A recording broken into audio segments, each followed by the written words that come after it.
Hi everyone, my name's Jess Maskell. I'm in the new statewide clinical lead role for grief and bereavement that sits within the SPaRTa team. So for those who aren't aware, SPaRTa is the specialist palliative care rural telehealth service.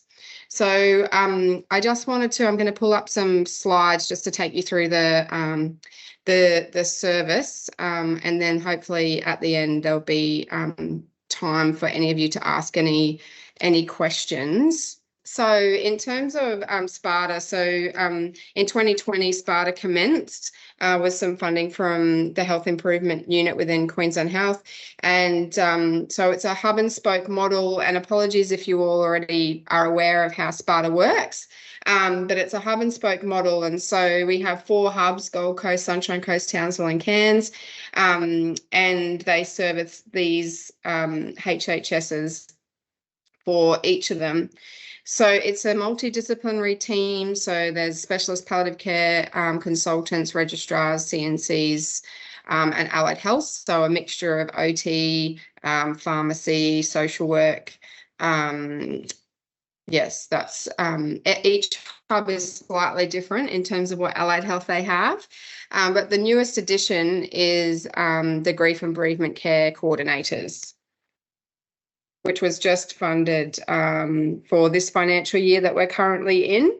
And the reason behind that is that with all of these documents up on the screen, so our palliative care standards, the end-of-life care strategy, and also the bereavement care report, what came through really strongly from the community is that there was a real gap in grief and bereavement care options for people across the state, regardless of where they lived, but, very much a more significant issue for those living in rural, remote and regional areas of Queensland.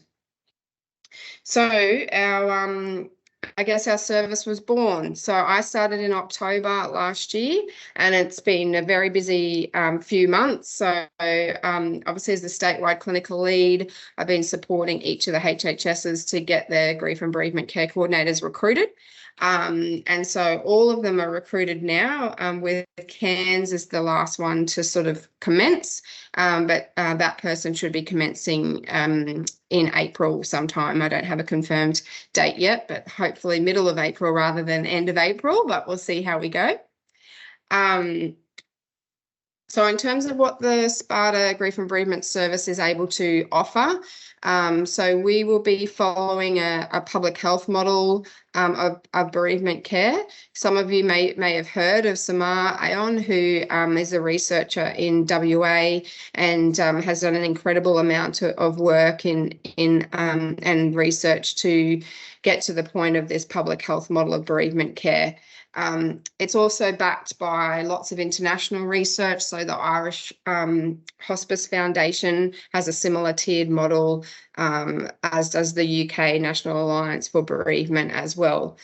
And I guess what we know is that for most people, in terms of grief and bereavement, most people will just need this level of universal support. So they're low risk, and that universal support is, mostly around community connections.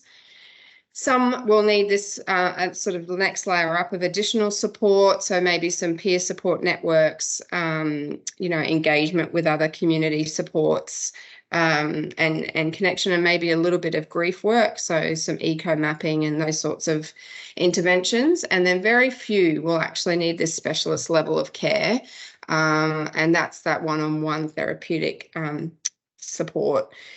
So our grief and bereavement care coordinators will actually be able to we'll be providing all 3 tiers of this model. So what does that look like? Obviously, in terms of the model, we're really very well aware that, some communities across Queensland are very, very active in terms of various different initiatives. So compassionate communities initiatives, for example, death cafes, other grief and bereavement support groups, church groups, etc. And then there's a range of others who aren't so much. And so our role will be to help and assist the work that's already happening in those communities to connect, enable, and support community capacity building, because we're very well aware that we would like to participate in stimulating community sources of support, but it's not about taking control, and it's certainly not about pathologizing grief and bereavement, that we would just automatically assume that everybody needs, an individual grief and bereavement care coordinator. So then, in terms of the category 3 and 2, what that looks like for our service is it's that proactive grief support for the patient and the family. So we can become involved with the patient in those last weeks and days of life, and then obviously support the carers beyond that, beyond their death. So this tier 3 and 2 will be about supporting our primary healthcare teams, so GPs, rural nurses, allied health, those sort of, a range of different organisations. In terms of provision of education, engagement in community activities, those sorts of things. And also we hope, we're a little bit away from it because it'll be a big project, but we really hope we can create some peer mentorship programs across the state for this cohort of people. And then in terms of this category 1, so that specialist support, that would be for people who are experiencing complex or ongoing grief that's impacting their daily function. We would be, conducting a comprehensive biopsychosocial bereavement needs assessment, and then be able to provide that therapeutic input, so grief counselling, family work, CBT, trauma-informed care and therapy. And obviously always liaising back with their primary health providers. So what is our eligibility criteria? So our eligibility is anyone living in a rural, remote, regional area. If the patient is still living, they need to be connected to a palliative care service. So that doesn't need to be a specialist palliative care service. So any rural PAL care, CNCs, etc. Or the person, so the client or the bereaved person, they've experienced the death of someone from a life-limiting or chronic disease.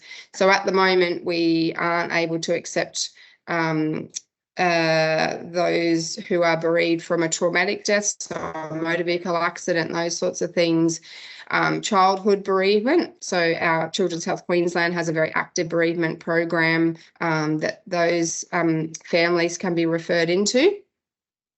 Or things like perinatal bereavement. There's other services that cover those areas. So if you have someone that you think might need that level 1-2 bereavement care, this is sort of the pathway that we would be following. So it's usually, at that 4 to 6 weeks post the death, or any time after, that we could begin to work with that person. And as I said, we'd be creating a grief and bereavement care plan with the client, which might, be made up of a number of different interventions. And we can stay involved with that person up to about 12 to 18 months, depending on their needs. So for some people, they might only need a few contacts to, encourage and help that community linkage. Whereas others, we might be doing that more therapeutic one-on-one support and stay engaged with them for a bit longer. So how you would refer to the service. So in terms of the hubs, you can call or email your relevant hub. We will be on Health Pathways in the next couple of weeks. I'm just finalising the content that needs to go into Health Pathways. Or obviously there's the statewide email address as well if you've got any other questions or queries. The other big part, as I mentioned, of what we can do is we also can provide education on grief and bereavement, so to any organisation or group. So if there's any of you who you think your teams would benefit from that, we very much would be happy to provide that.